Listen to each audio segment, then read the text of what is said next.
Lyon demain, le quart d'heure lyonnais, toute l'actualité chaque matin. Parce que Lyon demain se dessine aujourd'hui, voici l'essentiel de l'actualité. En ce lundi, nous sommes le 28 juin. Nous reviendrons bien sûr sur le deuxième tour des élections régionales. Laurent Wauquiez a été réélu largement au régional, au deuxième tour, avec 55,2% des voix. La liste de l'Union de la gauche atteint près de 33,7%, seulement 11% pour Andréa Cotarac et le Rassemblement national. Résultat complet par commune et réaction dans ce quart d'heure lyonnais. Et nous reviendrons surtout sur l'abstention qui une nouvelle fois a marqué le scrutin.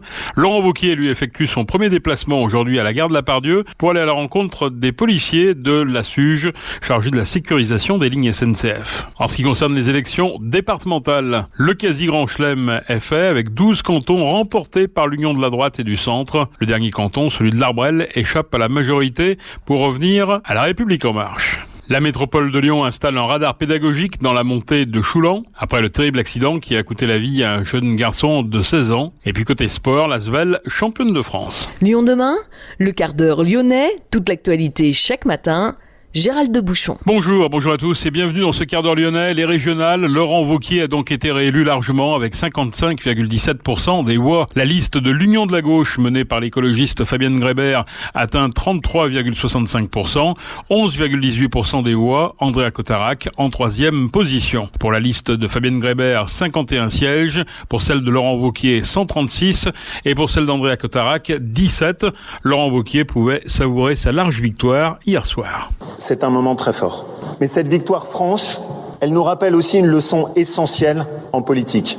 On gagne toujours à rester fidèle à ce qu'on est et aux principes qu'on s'est fixés. En politique, je me suis fixé un cap clair. Je m'y suis toujours tenu et je m'y tiendrai. Et la victoire de ce soir, c'est la victoire d'un cap clair. Ce cap clair, pour moi, c'est d'abord celui du respect de la parole donnée.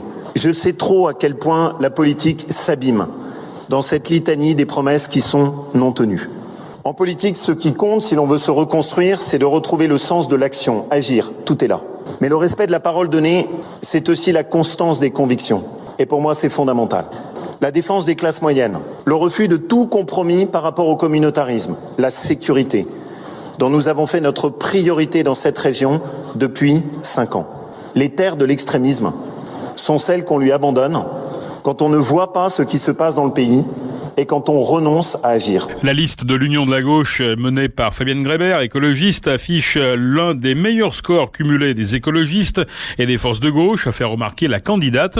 L'Union de la gauche obtient ainsi 51 sièges sur les 204. Fabienne Grébert. Ce soir, j'ai à la fois un sentiment de déception parce que nous n'avons pas pu convaincre suffisamment pour mettre en place notre projet, mais j'ai aussi une immense satisfaction, c'est que l'écologie est la première force d'opposition de cette région et que nous avons fait ici un des meilleurs scores de l'écologie en France. Et c'est une satisfaction pour la campagne que nous avons menée avec tous les militants, une campagne engagée sur le terrain, un programme tourné sur l'écologie des solutions. Et nous allons porter ces sujets-là sur le renouveau démocratique, sur la justice sociale, sur la transition écologique et l'adaptation des règlements climatiques tout au long de notre mandat. Dans le détail, sur la seule métropole de Lyon, Laurent Wauquiez arrive en tête avec 50,4%. La gauche unie autour de Fabienne Grébert, 40,2%. Le RN, Andréa Cotarac, seulement 9,4% sur le Grand Lyon. En 2015, la gauche était largement en tête à Saint-Priest. En 2021, la victoire de Laurent Wauquiez est très claire avec 52,6%. Il distance de plus de 20 points Fabienne Grébert, 31,2% sur cette commune de l'Est lyonnais. Avec 16% des suffrages, le Rassemblement national fait mieux qu'ailleurs, mais reste loin de son score de 2015 qui était de 24,7%. En 2015, le Front National était arrivé en tête au premier tour. À mes yeux, les résultats droite-gauche se jouaient dans un mouchoir de poche au second tour. En 2021, Laurent Wauquiez, 51,2%, à près de 20 points d'avance sur Fabienne Grébert, 33% sur l'ancienne ville de Jean Popren. Avec 15,6%, le Rassemblement national perd 10 points par rapport à 2015, à mes yeux. Le RN, qui comme au niveau national est le grand perdant de ce scrutin, le candidat du Rassemblement national perd 20 000 voix en une semaine. Andréa Cotarac, qui appelait à un sursaut des patriotes, n'a pas été entendu. Pour autant, il relativise et pointe du doigt l'abstention.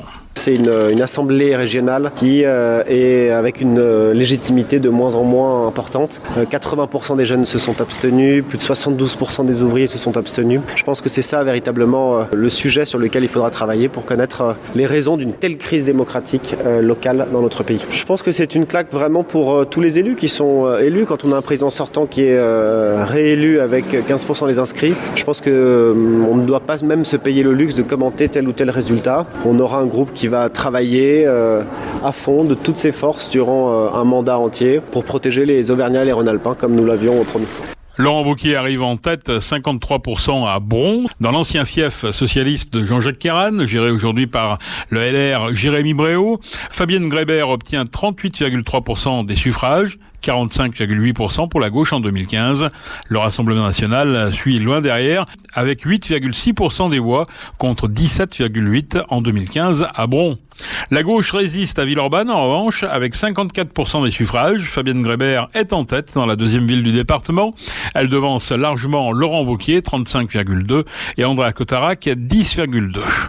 À Vénissieux, Fabienne Grébert est en tête avec 46,5%, loin devant Laurent Wauquiez, 36,2%, et le Rassemblement national, mais seulement 17% de votants sur la ville de la communiste Michel Picard. Dans la région, 66,5% des inscrits n'ont pas voté. C'est à peine mieux qu'au premier tour, et surtout bien loin du scrutin de 2015, qui avait vu la participation bondir de près de 9 points entre les deux tours. Pour Grégory Doucet, le maire écologiste de Lyon, nous avons besoin d'être dans des formes démocratiques beaucoup plus directes. Écoutez le maire de Lyon. On voit que l'abstention, maintenant, elle est bien installée dans notre pays. Je crois qu'on entend déjà, depuis un certain nombre d'élections, beaucoup dire qu'il faut qu'on se remette en question, qu'il faut qu'on s'interroge sur nos pratiques politiques. Je peux dire ici que, en tout cas, c'est un travail qu'on a déjà engagé sur Lyon, puisque on explore aujourd'hui de nouvelles formes de démocratie beaucoup plus impliquantes. Je crois qu'on a besoin d'être dans des formes démocratiques beaucoup plus directes. Donc, c'est ce qu'on va faire à Lyon avec le budget participatif. Samedi, j'étais avec les citoyennes et les citoyens tirés au sort pour notre conseil consultatif Covid. On essaye d'avancer sur ces nouvelles formes de démocratie qui, je l'espère, en tout cas c'est mon objectif, permettent aussi à tout le monde de reprendre confiance dans nos institutions démocratiques. L'autre réaction que je souhaite vous partager, c'est quand même le résultat au global qui est plutôt bon pour les écologistes, qui montre que c'est maintenant autour de l'écologie finalement que le leadership en face des conservatismes s'est installé. Même si évidemment je suis déçu du score de Fabienne Grébert sur la région. Pour autant, sur Lyon, Fabienne réalise de très bons scores comme nous les avions réalisés dans les arrondissements aux dernières municipales, à l'exception d'un arrondissement, ce qui confirme l'engagement des Lyonnaises et des Lyonnais pour un programme tourné vers le climat. Laurent Wauquiez effectue son premier déplacement ce lundi à la gare de la Part-Dieu. Il doit aller à la rencontre des policiers de la SUGE chargés de la sécurisation des lignes SNCF. Encore la sécurité. Les élections départementales, cette fois-ci, cela concernait les 13 cantons du Nouveau-Rhône, hors métropole de Lyon donc. Le quasi-grand chelem est fait avec 12 cantons remportés par l'Union de la droite et du centre. Seul le canton de l'Arbrel échappe à la majorité, comme en 2015, avec la victoire du duo porté par Morgane Griffon, référent départemental La République En Marche. Dans ce canton de l'Arbrel, détenu par la gauche depuis 2015, la sortante Sheila McCarron, qui représentait l'Union de la gauche et des écologistes, avait connu un revers dès le premier tour. Les binômes de gauche toujours en course dans 8 cantons, dont Anse, Brignais, Tarare, Villefranche ou encore le Val d'Oing, ont été battus au second tour. Revers également pour le Rassemblement national, en lice au deuxième tour à Belleville avec Christophe Boudot et Chantal Capaldini, mais aussi à Genasse et Saint-Symphorien-d'Ozon.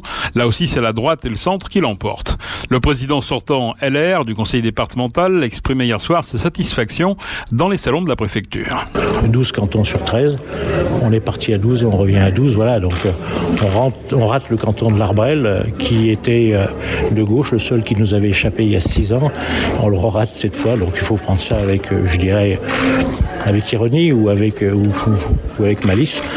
Je vous dirai le matin de l'élection du président s'ils sont dans la majorité ou pas. On va aller savourer cette victoire que je vais partager avec mon copain et ami Laurent Wauquiez, parce que ce qui montre qu'en France, quand on fait une politique de droite, les électeurs de droite, ils vont pas ailleurs. Ils reviennent, je dirais, dans leur famille d'origine et ils votent normalement. Voilà. L'élection du président du département du Rhône est programmée jeudi. Le reste de l'actualité en bref, la métropole de Lyon vient d'installer un radar pédagogique dans la montée de Choulan, un aménagement après le terrible drame de la circulation qui a coûté la vie à un lycéen le 16 juin. Le chauffeur d'un poids lourd avait perdu le contrôle de son engin et s'était renversé sur le jeune homme. Des riverains, témoins de la vitesse excessive des véhicules dans cette portion de route, avaient réclamé des engagements. La métropole annonçait une série de mesures visant à limiter la vitesse sur cet axe routier, avec à court terme l'installation de radars pédagogiques. L'État, pour sa part, va renforcer les contrôles de police sur la zone. Les orages annoncés pour ce dimanche dans le Rhône se sont cantonnés au nord du département. Ils ont fait des dégâts dans le secteur de Tarare. Des dégâts ont également été causés à la Vigne dans le secteur de l'Étrat. Les pompiers sont intervenus une vingtaine de fois. Lyon demain, un site internet, du son, de l'image, un média complet pour les Lyonnais qui font avancer la ville. L'Asvel est championne de France après avoir décroché sa place en finale jeudi face à Strasbourg, alors que Dijon dominait Monaco. L'Asvel retrouvait donc la JDA ce samedi à la Kinder Arena de Rouen pour réussir le doublé championnat coupe comme en 2019. Mené de 7 points à la 13e minute, l'Asvel a pris le dessus défensivement pour mener à la pause 44-33.